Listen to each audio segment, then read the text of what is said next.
Hey guys, Jake here. A boy is brutally killed by a Mononoke, only to be possessed by a legendary cat demon that grants him all its powers before he's recruited by an anti-Mononoke agency and paired with a thick baddie. This is the story of Jiro Azuma, a young man born into a long line of ninjas who has been able to talk to animals since birth. Because of this, he was bullied at school, but his dog, Nachi, tells him that he shouldn't feel bad because it's a very special gift. Wow, I wish someone would tell me that too. Years pass and we now find Jiro surrounded by a group of thugs who tell him he's standing on their turf. Jiro isn't intimidated, which infuriates the leader of the group who lunges at him but ends up falling into the river instead.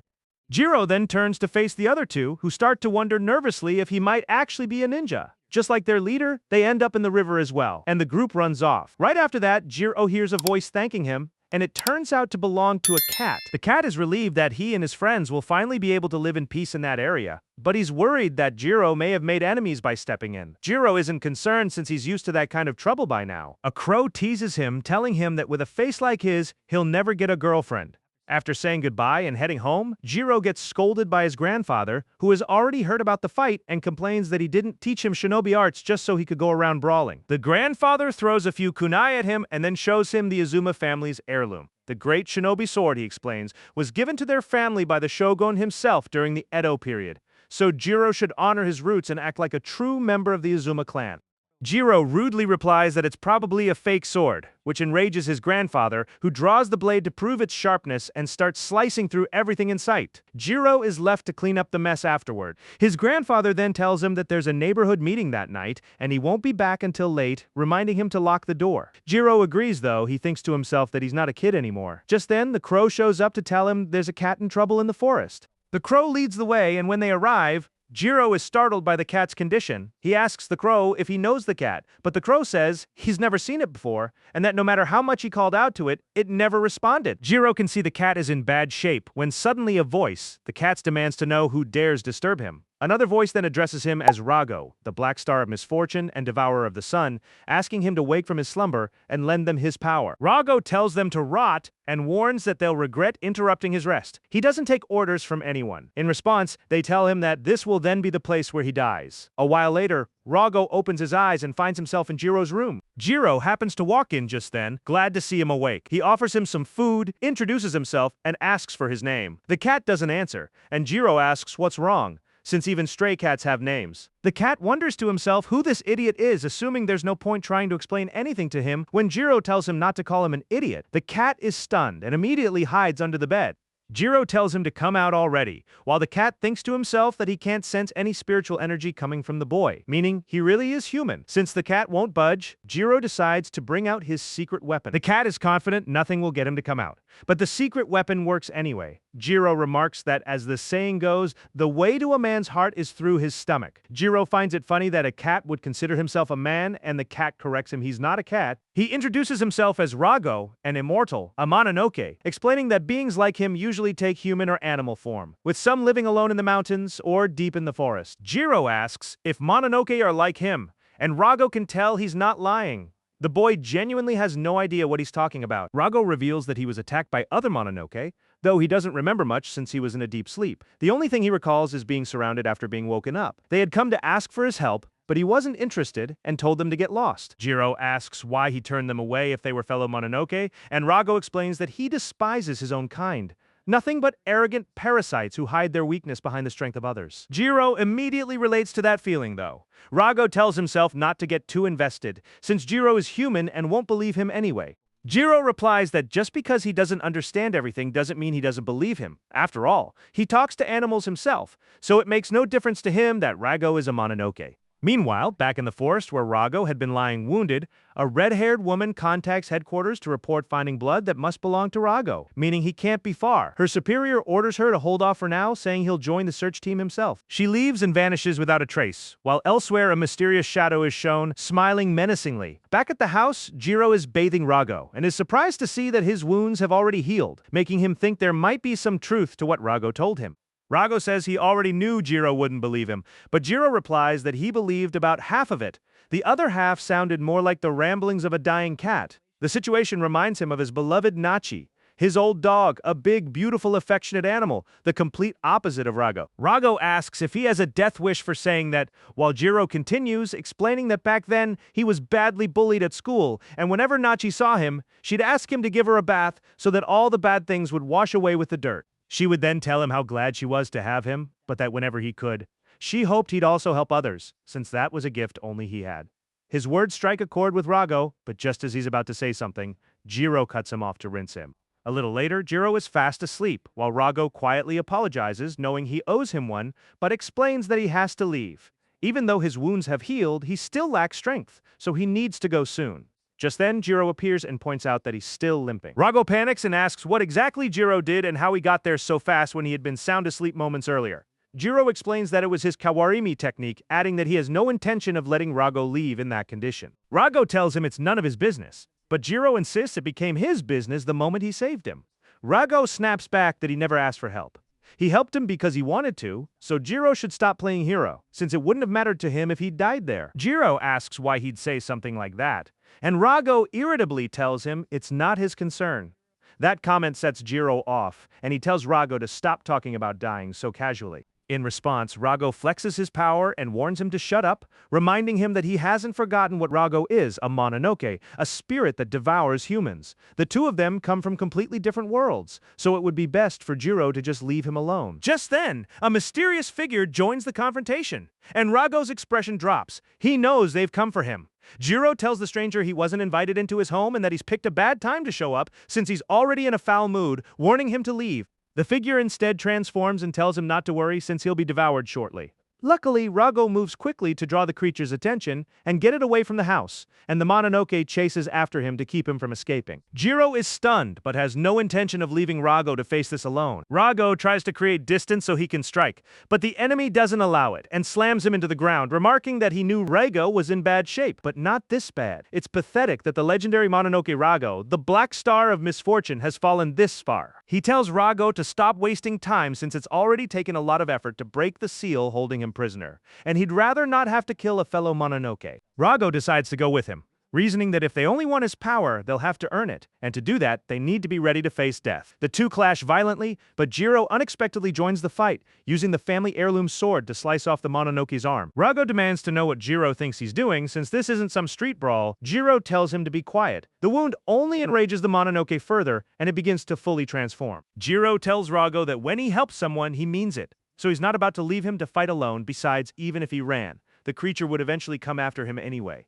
The Mononoke admits Jiro is sharper than he looks, since it had indeed planned to kill him afterward, but finds it odd that his true form doesn't seem to faze the boy at all. It's also impressed by his swordsmanship and stealth, and asks if he comes from shinobi lineage, since if so, it will thoroughly enjoy devouring him. The creature charges at Jiro, who manages to dodge and counter with his sword, but in an instant, the Mononoke pierces through his chest, telling him he let his guard down. It urges him to surrender to avoid more suffering, but Jiro fights back and manages to break free, though he ultimately collapses to the ground. Rago approaches and looks down at him, saying he brought this on himself. The Mononoke suggests Rago devour Jiro to restore his own strength, since he must be starving too, but Rago orders it to shut up, since it's about to die. He tells Jiro that he ignored his warning not to get involved, and now his death will have made all of that meaningless. Rago admits he could devour Jiro now and regain his true form, but refuses, since he won't take orders from that insufferable demon. Instead, he decides that this time, Jiro will be the one to devour him. After all, he owes him one, and it's time to pay it back. The Mononoke asks what exactly Rago thinks he's doing as Rago merges into Jiro's body, ordering him to wake up. Meanwhile, the red-haired woman from earlier reports the situation to her boss, who tells her he can already see what's happening from where he is, and that things are about to get complicated. The Mononoke demands to know what Rago just did, giving his power to a human, and a shinobi no less. Jiro gets back up, confused about what's happening and why he has this strange power inside him now, but Rago speaks directly into his mind, telling him to focus and promising to explain everything once they're out of danger. The Mononoke attacks with everything it has, and Jiro dodges while still disoriented. Rago orders him to finish it off, insisting he needs to kill the creature before any explanations can happen. Jiro doesn't know how, but Rago tells him he'll lend a hand, literally instructing him to simply clench his fist. When he does, Jiro unleashes a powerful wave of dark energy that completely destroys the Mononoke's torso, leaving Jiro stunned at what lending a hand actually meant. With the enemy defeated, Jiro demands an explanation, but it will have to wait, since the red-haired woman shows up and orders him not to move or speak. Her boss arrives as well, lamenting that things have taken a turn for the worse again. Jiro asks if he's an ally of that monster, but the man tells him to calm down. They aren't Mononoke. They're members of an intelligence agency, simple government officials. He'll explain the details later, and that he can probably already guess the situation he's in. Jiro isn't willing to be taken quietly, but the curvy, well-built woman knocks him out cold. Her boss addresses her as Ichika and tells her not to overdo it, though Ichika replies that it's only temporary, since they don't want him getting confused and turning aggressive. She asks what they should do with him, and he orders that Jiro be taken to the hospital for testing, adding that they absolutely cannot let him die, since he's now extremely important. It's finally time to move the body, but the agents turn out to be complete cowards. Since Jiro is possessed, Ichika looks at her spineless colleagues in disgust and decides to drag the body away herself. Meanwhile, Jiro finds himself in some kind of hallucination, wondering where on earth he is. He remembers running into a strange cat and then being attacked by a monster. Just then, Rago speaks up, and Jiro asks him why he looks like he's floating. Rago replies by asking if he's even noticed the hole in his chest. Once Jiro registers that, he wakes up with a start. At first, he assumes it was all a dream, but checking his chest confirms otherwise. Right then, Ichika tells him he's been unconscious for a day and a half and quickly reports the news to her boss. Jiro asks who she is, but she simply ignores him and informs Ryusuke that he's woken up and seems fully lucid. Jiro grumbles about being ignored by that awful woman, and just then Rago pipes up in his head agreeing that she's pretty irritating. Meanwhile, Ryusuke approaches the room annoyed that his subordinate hung up on him mid-call, but before entering, he overhears a bit of bickering. When he finally steps in and sees Jiro doing fine, he's relieved and calls him quite the tough kid. He then asks Rago how he's doing, but Rago tells him he has nothing to say to some rude brat. Ryusuke understands that Rago doesn't trust him, but at least he doesn't seem to want to cause harm, which is a relief given what he'd feared. He takes the opportunity to formally introduce himself as Ryusuke Shiba from an intelligence agency. Jiro says he already knows and asks for the explanation they promised him. Shiba agrees to fill him in and asks if he's familiar with the Oniwaban. Jiro answers that they were undercover agents who worked for the shogunate during the Edo period, and Ryusuke is pleasantly surprised by how knowledgeable the boy is. He explains that after the Meiji Restoration, the Oniwaban became loyal to the new government instead of the shogunate. They were an elite group of government secret agents, and that organization still exists today as their intelligence agency. Their duties are essentially foreign espionage and counterintelligence, as well as hunting down and eliminating Mononoke. Since Mononoke rarely cause major incidents these days, most of their recent work has actually involved dealing with humans, protecting public figures, or investigating organizations. However, since their particular division specializes in Mononoke, they usually lead a fairly quiet life. At least that was true until recently, because a group of Mononoke attacked one of their facilities. And to be completely honest, what had been sealed away there was none other than Rago himself. Jiro finally understands why Rago told him he'd been asleep for so long. Now it's Ryusuke's turn to ask questions, and he wants to know exactly how Jiro ended up in this situation. Jiro tells them everything. Ichika can't believe how reckless he was and asks if something's wrong with him, but Jiro snaps back that she has no right to judge since she wasn't even there. While the two of them trade insults, Ryusuke wonders what on earth he's supposed to put in his report. The finer details can wait though, because the pressing issue is that Jiro is now fused with Rago and will essentially remain that way until he dies, since they have absolutely no idea how to reverse it. What they do know is how to search for a solution. And since they also have no idea what the other Mononoke are planning, Ryusuke will personally stay with Jiro to protect him. There's no alternative anyway. Police have already processed his missing person report, and everything is already in motion. He reminds Jiro that they're not like the heroes on TV, they're not obligated to respect his rights, and more importantly, he's not a child anymore, so he needs to take responsibility for his situation. He informs him that he'll be transferred to another facility the next day, and before leaving the room, he mentions that the entire hospital falls under his jurisdiction, meaning there are soldiers stationed everywhere. With that, he takes his leave. Just before Ichika walks out, Jiro notices the dog with her, though Ichika just glances at him and leaves without a word. A little later, Jiro realizes he's essentially a prisoner in that room. And to make matters worse, he's now officially a missing person. He wonders what will happen if he's stuck like this forever. Thinking about his grandfather, Rago reminds him that he warned him about this. But Jiro insisted on getting involved anyway. Jiro tells him not to lecture him, and Rago clarifies that's not what he meant. What's done is done. Even though that idiot Ryusuke claims all of this is for his protection, Jiro needs to think it through carefully. Ryusuke's group were the ones who sealed Rago away in the first place, so Jiro seriously doubts they'll treat him well now that he's fused with a Mononoke. And beyond the intelligence agency, there's also the rest of the Mononoke who came after Rago. the ones who woke him up, knowing full well they'd eventually have to answer to the agency for it. However he looks at it, he's completely alone right now, surrounded by people who are either furious with him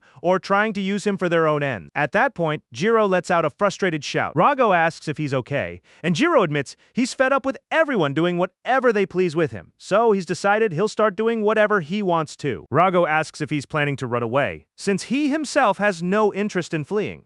But Jiro tells him he plans to fight and give them all a beating instead. Rago warns him that he has no intention of saving him if things go wrong, but Jiro already has a plan. He uses the crows to distract the guards and makes his escape. Later that evening, as the sun sets, he thanks the crows and hands over the snacks he promised them. He then heads home, since he has something important to take care of. Telling his grandfather everything that happened, Rago asks if he's really sure his grandfather will believe him, and Jiro says he's confident he will. He asks Rago to lie low for a bit, and just as he's about to step onto the property, his grandfather appears behind him. Jiro tries to explain that he had to leave because of some things that came up, but he can't get into all the details. It's complicated. His grandfather simply orders him to follow without another word. A while later, after arriving at a baseball field, Jiro asks why they've come to this particular spot, and his grandfather explains that it's because no one will be able to interfere there right before landing a solid hit on him. He asks Jiro if he has any idea what he's done. Jiro, dazed, has no clue what just happened and regrets leaving, but doesn't think that warranted getting hit. His grandfather then reveals that Ryusuke Shiba already told him everything, that he knows Jiro is possessed by a Mononoke, and that the intelligence agency is after him. Startled, Jiro asks how he could possibly know that, and his grandfather explains that it's because he himself used to be a member of that same intelligence agency. Just then, Rago appears, remarking that it made sense now an old man that eager to kill wasn't just an ordinary grandfather. Seeing him confirms everything for the old man. He never would have believed it without seeing it firsthand. But now he knows exactly what he has to do: take responsibility for his grandson's mistake. He refuses to let either the intelligence agency or a Mononoke take advantage of Jiro. So he intends to destroy Rago along with him, and once that's done, he'll end his own life as well. Rago comments that this old man is something else. Jiro dodges an attack as Rago continues, saying there's no stopping him. Jiro agrees, adding that he's never seen his grandfather this furious before. In a single instant, the old man delivers a brutal beating and tells his grandson that the Azuma family has spent generations perfecting their technique, a martial art every bit as lethal against Mononoke as it is against humans. He admits he only ever taught Jiro the basics, enough for self-defense, but given the current situation, he's the one who will destroy him. Rago warns Jiro to be careful, but given how things are going, he'll have to step in himself since Jiro isn't reacting. The grandfather comes in for a killing blow, but Rago blocks it and scolds Jiro, telling him to focus since his grandfather is genuinely trying to kill him. Rago wants to help, but insists Jiro needs to handle the rest himself. Jiro, however, grabs him and tells him not to interfere. He'd already told him earlier not to come out unless he said so. Annoyed, Rago tells him to do whatever he wants then. His grandfather suddenly recalls that his old dog once warned him it wasn't the time to be sitting around reading, because Jiro was in danger, meaning the old man can also talk to animals, or at least to that particular dog. We then see a flashback of young Jiro falling out of a tree, saved at the last second by his grandfather, who scolds him harshly afterward. Jiro explains that a kitten had gotten stuck and couldn't climb down, crying in distress, and he couldn't just leave it there alone. His grandfather tells him that helping others is a noble thing, but it also requires strength and resolve without strength. It's reckless, and without resolve, it's irresponsible. He tells Jiro that he's still too young and lacking in both, and that as long as he remains that way, he needs to ask the people around him for help. Jiro asks what he's supposed to do if there's no one nearby, and his grandfather, a little exasperated by his backtalk, tells him that in the worst case, he should simply give up. Jiro refuses to accept that, so his grandfather concludes that the only option left is for him to grow stronger, both physically and mentally. But until then, he shouldn't take unnecessary risks. Back in the present, his grandfather tells him that this isn't some street fight or training exercise, it's a blood duel to the death for their respective goals. That's simply how the world Jiro has stepped into works. He'll have to slaughter fellow Mononoke, and in doing so, kill the person he used to be, because he's now part of a world of shadows, a realm without a trace of light. The very same world his grandfather fought so hard to protect him from ever having to set foot in. Jiro apologizes, admitting he acted without thinking and was foolish, but says he doesn't regret any of it. He got himself into this, and he's the one who will see it through. Frustrated, his grandfather attacks with everything he has while Rago warns that this is extremely dangerous. Jiro accepts the apology as fair, but asks him to hold on just a little longer. Right before his grandfather can land another solid hit, Jiro headbutts him, though he ends up sent flying, landing with style nonetheless. Rago asks him what on earth he's thinking, and his grandfather asks the exact same thing, telling him that looking at him now, he still sees the same helpless little boy he once was. Jiro replies that for better or worse, he's no longer alone, and just as he was taught, that means asking the people close to him for help when he needs it. And right now, that means Reigo, whether he likes it or not. His grandfather is caught off guard, while Reigo just stands there stunned. Jiro tells him it's nothing. He knows exactly what he's talking about. As the two of them keep bickering, his grandfather recalls the very lesson he once taught Jiro, and realizes that to him, labels like human, animal, or even Mononoke simply don't matter. His grandson treats everyone the same. He remarks that he's still the same stubborn little brat who always talks back, and ultimately decides to back down, realizing that maybe he's the one lacking resolve here. He tells Jiro he can do as he pleases. A little later, back at the house, Jiro winces in the bath from all the hits his grandfather landed on him, and takes the opportunity to apologize to Rago for dragging him into his business. Rago just laughs it off, pointing out that he was the one who took the beating, not Jiro. Still, he warns that everyone has their limits, and Jiro had better not get himself killed through recklessness, because if he dies again, it'll mean Rago saved him for nothing. A little embarrassed, Rago adds that if things get really bad, Jiro is welcome to borrow his powers, and he'd better be grateful for it. Jiro smiles, and even though he has no idea what's coming next, he's glad there are two of them facing it together, hoping they can get along well as partners. Elsewhere, Shiba contacts the old man, who notably is completely worn out, to let him know a vehicle will be sent for him the next day. The old man finds this unusually generous, and Shiba replies that of course they do, since they fully trust him, addressing him respectfully, and admits that hearing Jiro had escaped from the hospital actually came as a relief. Toshimasa asks what he means by that. The old man's name, incidentally, is Toshimasa, though Ryusuke asks him not to make him spell it out. He tells him that Jiro is going to become one of them, a fighter and a pioneer. Exactly the kind of person they need right now. With that, he ends the call, while in the background, Jiro can be heard yelling at his grandfather that they're out of soap, with his grandfather irritably telling him to wait. The next day, while Jiro is packing his things, Rago asks if he's really sure about this, since neither of them knows what's waiting for them, and this might even be the last time he sees this place. Jiro asks if he's actually worried about him, which makes Rago noticeably flustered. Jiro shrugs it off, saying there's no point being afraid, they just have to keep moving forward. When he sees who's come to pick him up, though, he can't help wondering what she's doing there. She makes it clear she's his bodyguard and escort, adding that she'll also be making sure he doesn't try to run off again, ordering him into the waiting truck. Jiro mutters that she's just bossy, and after saying goodbye to his grandfather and telling him not to drop dead while he's away, he heads off toward his new adventure. A while later, on the way to their destination, Jiro asks Ichika why on earth he has to wear this thing. She just ignores him, silently wondering why she got stuck being this guy's escort. Jiro demands she answer him and asks again why she put that on him. She tells him to be quiet, pointing out that he's essentially a prisoner now since he's no longer human, just a monster. Half human, half Mononoke.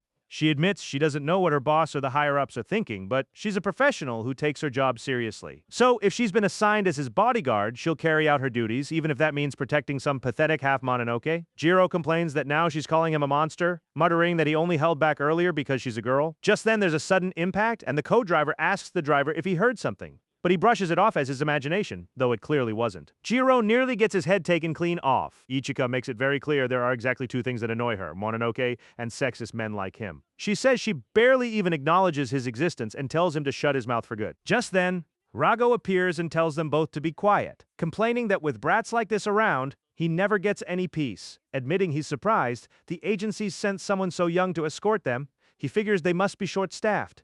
Ichika snaps at him to be quiet too, since something like him has no right to speak to her. Rago notes that the girl's got some spirit, but suggests she worry about other things right now, because at that moment the truck is suddenly swallowed by a thick fog. The driver switches on the fog lights to see better, and spots something enormous on the road. When he turns to check on his partner, the man is already decapitated. The truck crashes immediately, and Ichika steps out to investigate and realizes from the fog that they've entered a spectral zone, quickly sensing the presence of Mononoke nearby. One of the Mononoke complains that it was hoping for tastier prey, disappointed that the two agency operatives don't live up to expectations. Seeing that the bodyguard is just a young girl only adds to its disappointment in the agency, which infuriates Ichika since she's sick of constantly being called girl or kid. She responds by transforming, activating her ranger-style combat suit.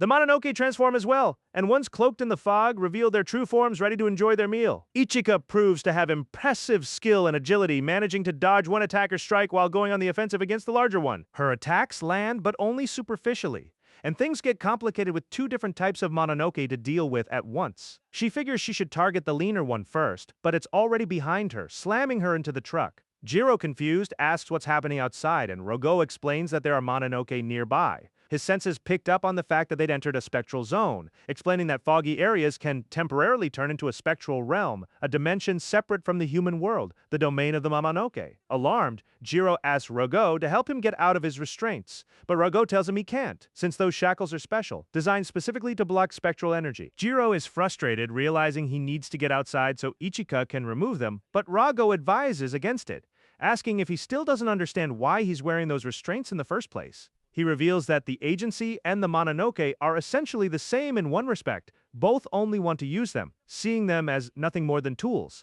So there's no real reason to get involved in this fight. The smartest move, Rogo argues, would be to let them destroy each other and then simply leave. But true to form, Jiro tells him he doesn't get it at all, since he doesn't care about the agency or the Mononoke. Right now, all that matters to him is that the woman out there is fighting for their sake, and as a man, he can't just stand by and do nothing. The giant Mononoke lands a devastating blow on the truck, destroying it completely and sending Jiro flying. Rogo mocks him, pointing out that after that whole speech, he ended up looking pretty pathetic. The Mononoke notices him and mentions that it's under orders to bring him in alive, giving him only 10 seconds to leave peacefully. Otherwise, it'll devour him.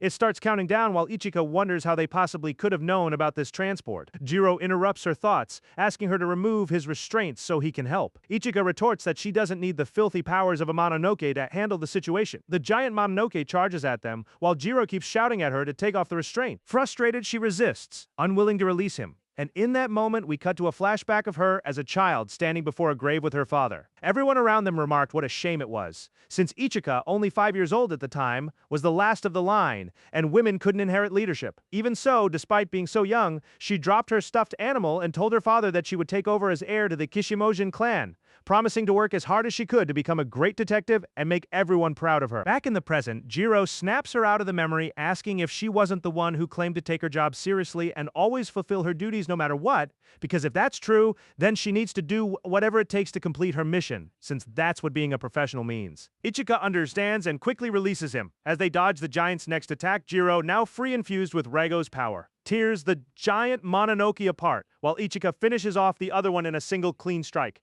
With the situation under control, Ichika makes it very clear she has no intention of thanking him. Rago comments that she's an incredibly ungrateful girl, but Jiro says he doesn't need her thanks and has no plans to offer his either.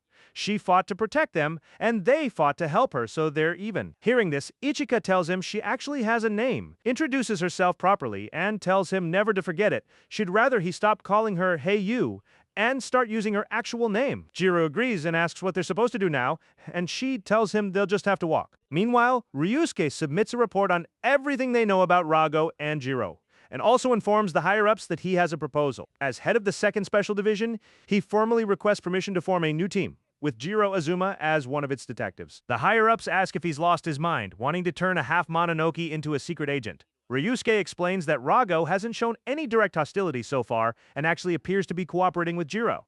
Either way, it's clear the enemy is after Rago specifically, so instead of letting him rot in confinement, they could use him as the perfect bait. Jiro also comes from shinobi lineage, and since the agency has mostly only been facing harmless humans lately, Jiro already has a natural advantage, and Ryusuke is confident that combat experience will only sharpen his skills further. Ryusuke takes full responsibility for this new asset, revealing his plan for a small experimental unit of 5 operatives, including himself. The unit will include Hana Usami as his assistant, along with another rookie, forming a special anti-Mononoke unit codenamed Black Torch. He asks the higher-ups what they think of the plan. In a scene change, we see Jiro brushing his teeth, reflecting on how in just 1 week he ran into a strange cat that turned out to be a Mononoke, nearly got killed by a giant Mononoke, and was essentially saved by a cat.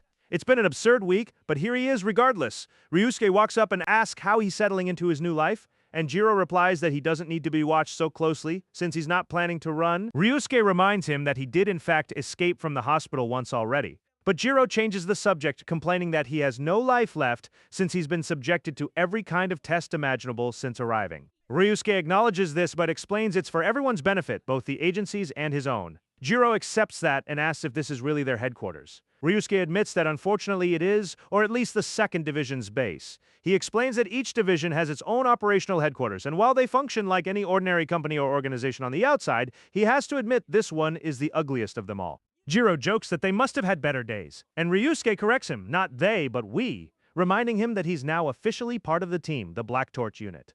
Jiro replies that he's only there to save his own skin, not to become anyone's subordinate. His goal is for everyone involved, including Rago, to eventually live freely, and he's willing to fight whoever necessary to make that happen, Mononoke included. Ryusuke watches him and figures it'll take some time to fully process everything, since ordinary logic doesn't seem to apply to Jiro. Just then, Ryusuke's assistant, Hana Usami, the 2nd Division's deputy chief, arrives along with the new rookie, who comes across as quite the gentleman. Jiro asks Ryusuke who this flatterer is, and Ryusuke tells him he'll be his new teammate. He introduces the rookie Reiji Kirihara, who, like the rest of them, is 17 years old and comes from a famous family of spies. Ichika comments that she only takes orders and won't put up with another troublemaker. Reiji, however, is smooth with his words, praising her as a brave, ambitious young woman who broke her clan's tradition to lead it herself, adding that she's also quite pretty, and poor Ichika falls for it completely, though Jiro points out he's obviously just flattering her. When Reiji turns his attention to Jiro, though, he admits he'd already heard about him, but seeing him in person is somehow even worse than expected. He looks at Jiro with clear disdain, asking what a nuisance like him is doing in their unit, and suggesting he go back to the hospital he came from. Jiro stands up and dares him to repeat that. Reiji replies that honesty is the best policy and calls him a half-monster. Ichika senses the tension rising between them and comments that things are getting out of hand. Usami grows worried and tells Ryusuke they should step in and stop it, but Ryusuke sees it as the perfect opportunity instead, egging them on, calling Reiji Four Eyes and Jiro Half Monster, and telling them to settle it right then and there as long as they take it seriously. Once outside, the two boys prepare to fight while Ryusuke explains to the girls that this is essentially a duel, and that it will also help solidify the team since the higher-ups had a few conditions when he pitched the idea. One of them was proving that this arrangement would actually be useful to the agency, since none of it matters if Jiro and Rago can't cooperate with the rest of the unit. That makes this the perfect chance to test him against another agent and see just how strong he really is. Usami gets ready to film the fight, planning to use the footage as evidence to show the higher-ups. Jiro complains, asking Shiba why that jerk gets to use a weapon. Shiba explains that it's because his family comes from a lineage of master swordsmen, and back when the agency was formally tied to the Oniwaban, they trained the shogunate in swordsmanship and other martial arts. He tells Jiro that if he feels this puts him at a disadvantage, he's free to use whatever he wants to. Jiro says that won't be necessary. Reiji chimes in that Jiro may not have a sword, but he does have his own weapon, and he knows exactly what it is. Jiro tells him not to say anything stupid. Rago isn't a tool, and besides, he doesn't need Rago's help to win this fight. Before the match starts, Jiro tells Rago not to interfere, and Rago agrees, deciding to just take a nap. Reiji then drops his sword and turns his back, calling the whole thing ridiculous, saying he's giving Jiro a handicap on purpose just so the fight isn't a complete joke,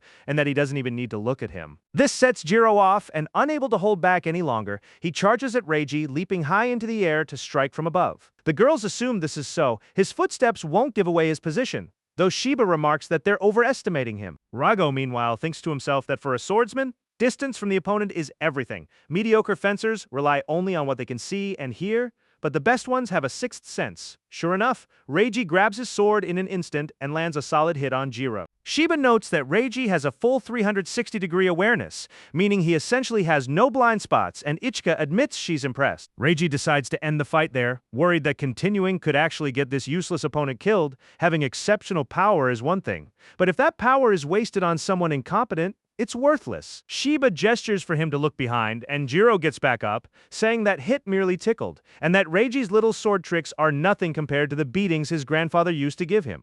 Reiji takes offense, since his swordsmanship is the product of centuries of sacrifice and talent, refined purely through bloodshed, and a comment like that, he says, is something people pay for with their lives. Jiro just smiles and invites him to try, while Shiba tells Usami to make sure she's recording everything, since it's about to get good. Jiro charges straight at Reiji, and Ichika wonders aloud if he's lost his mind. Reiji swings with everything he has, but his sword shatters. He's stunned to realize Jiro was actually aiming for the sword itself the whole time, and then gets sent flying by a follow-up hit. Reiji realizes Jiro must have calculated the reach of his first attack, but can't understand how he broke a wooden sword so easily. His counterattack shouldn't have been fast enough to match his own strike, meaning Jiro must have anticipated the attack in advance. Jiro tells him they're now tied 1-1. And since Reiji no longer has his little stick, he might as well give up, teasingly calling him Rich Boy and offering him a soda if he surrenders. Reiji tells him not to be ridiculous. This is only just getting started. Excited, Jiro wastes no time, and the two start trading clean punches.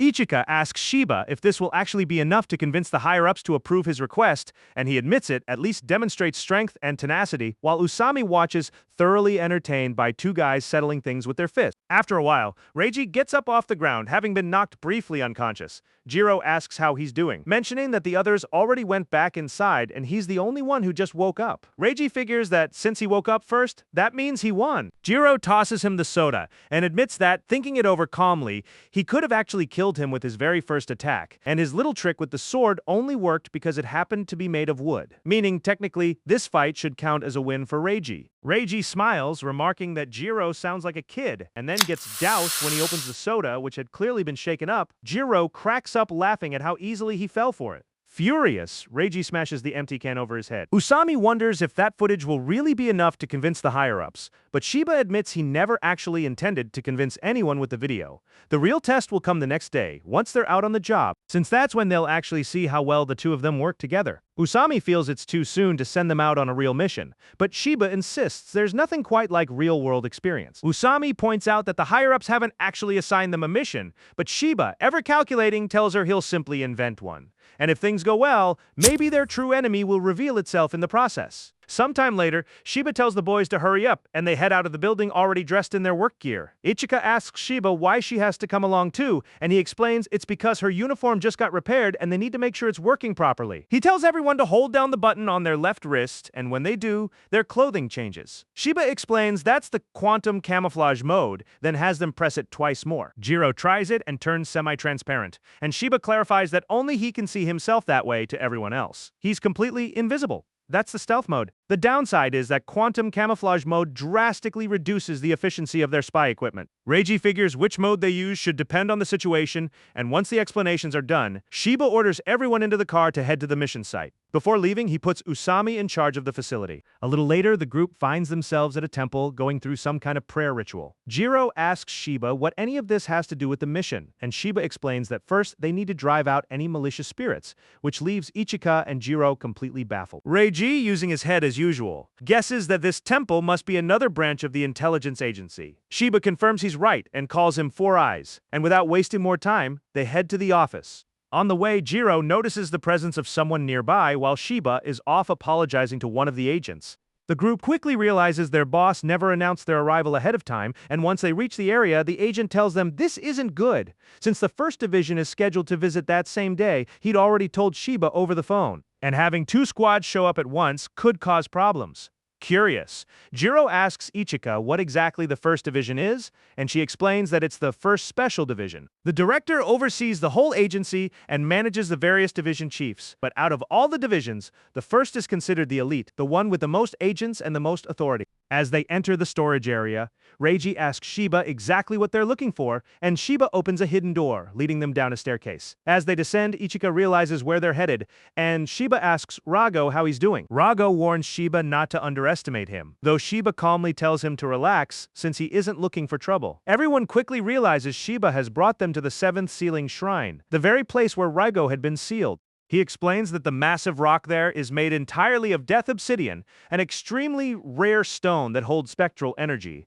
And while there are several other sealing shrines built from that same obsidian, none of them come close to this one in size. He announces it's time to begin the mission. He and Ichika will go interview possible witnesses, while Reiji and Jiro stay behind to see if they can get Rigo to recall what happened the day he was taken from that shrine. Reiji objects, since he'd rather go with Ichika, but Shiba completely ignores him and leaves with her anyway. A little later, Ichika asks Shiba if he thinks those two will be fine on their own, and he replies that things will actually go more smoothly without the two of them interfering with each other. Besides, this is exactly the moment they need to be able to lay everything out honestly between them. Back with the boys, Rago mentions that being near that massive rock puts him in a foul mood. Jiro asks why he was sealed there in the first place, but Rago says he doesn't remember. Jiro accuses him of lying, which irritates Rago. He insists he's telling the truth and has no reason to lie to them. He genuinely doesn't remember anything from before he was locked away. Reiji points out that amnesia isn't actually that far-fetched, since he's seen it happen before. He explains that Mononoke who've been sealed away for a long time tend to come back as mere shadows of what they once were,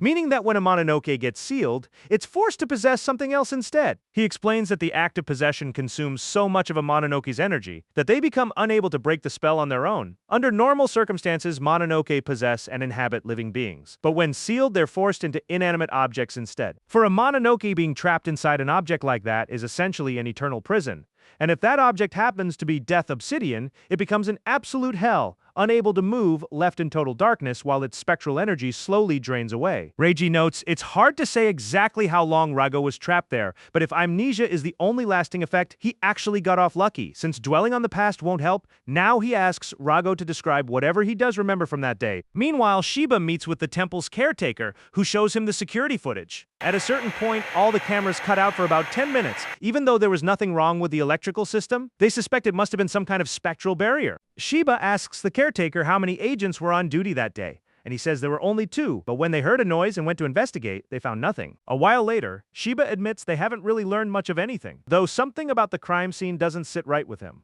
He decides it's best to regroup with the others, back with the boys. Rago tells them the first thing he remembers is the cold of the stone. Then, cracking his eyes open, he sensed a group of Mononoke surrounding him, along with some kind of glowing tablet, and a voice spoke to him as if they already knew each other. The boys figure the glowing tablet must have been some kind of device, and whoever spoke to him was likely the group's leader. Rago explains that the person was a total stranger to him, and told him that things had changed, that Mononoke had barely managed to survive, and that they'd come looking for him because they needed his power to restore the Mononoke's dignity, and unleash their strength, not just against ordinary, pathetic humans, but against their true enemy, the intelligence agency. Rago tells the boys he told the man to get lost, and once he left, Rago used the opportunity to escape. Jiro figures they're back to square one, but Reiji corrects him, pointing out that this account actually revealed 3 important things. First, whoever freed Rago clearly knows how to break the seal. Second, there's the person with the tablet, who seemed to already know Rago from before he was ever imprisoned. And third, the enemy's motive is fairly clear: revenge against humans and the agency. While he can't say for certain, the way that person referred to their enemies makes him suspect this is personal, driven by vengeance.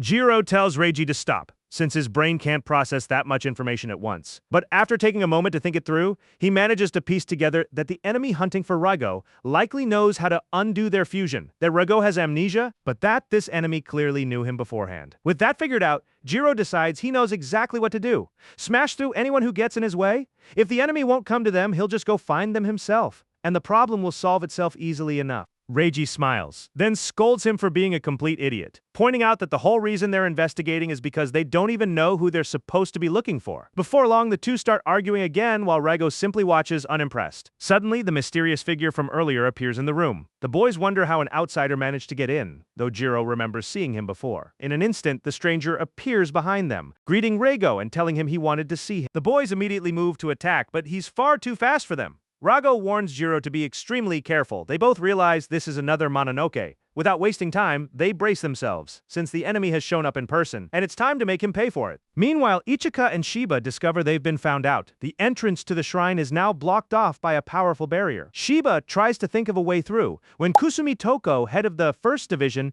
suddenly appears and asks him exactly what all of this is supposed to mean. The Mononoke suddenly remembers he hasn't introduced himself, and does so now. Koga, the future most powerful Mononoke to ever exist. To get there, though, he'll need a bit of extra power first, which is exactly why he's decided Rago will be his. Rago looks at him like he's some kind of weirdo, while Jiro taunts him, asking what he could possibly want with Rago. Reiji, for his part, wonders if this Mononoke is just another idiot, since that would make things much easier. He tries to fish for information, asking why Koga is so fixated on Rago specifically. Koga replies that humans are pretty dense, if they need to ask. Since the reason is obvious, Rago is simply the best. He explains that Mononoke aren't as fragile as humans and are essentially near immortal. While it's true they can die if completely destroyed, and their spectral energy weakens if they go too long without feeding, Rago is different. He's like an endless wellspring of spiritual energy that never runs dry, fed or not. That's exactly why Koga wants to claim him. With Rago by his side, he'd become a true immortal, fearing no one,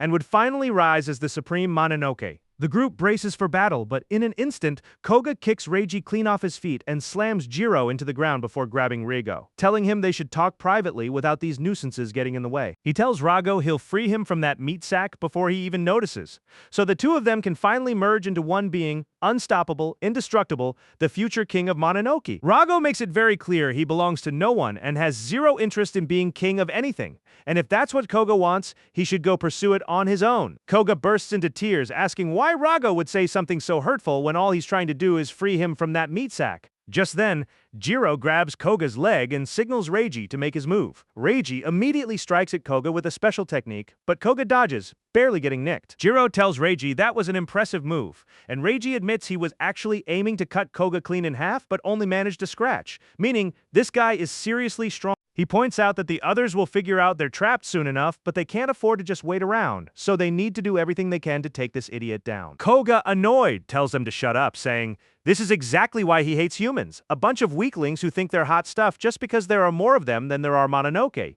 He's tired of playing around, though, and it's time to get serious. He tells Jiro he won't kill him since he needs him alive to extract Rago, but he will tear him apart completely and turn him into a bag. Reiji, on the other hand, he'll be sending straight to the afterlife, just to make it crystal clear who's really in charge.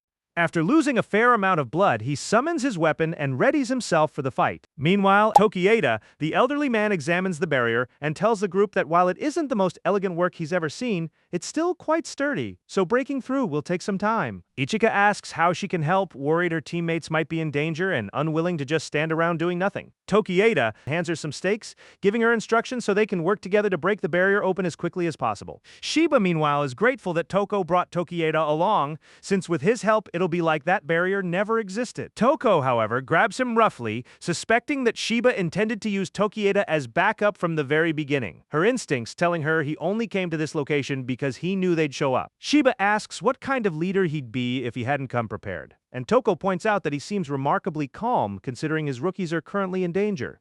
He replies that it's because he trusts them, and he trusts her too.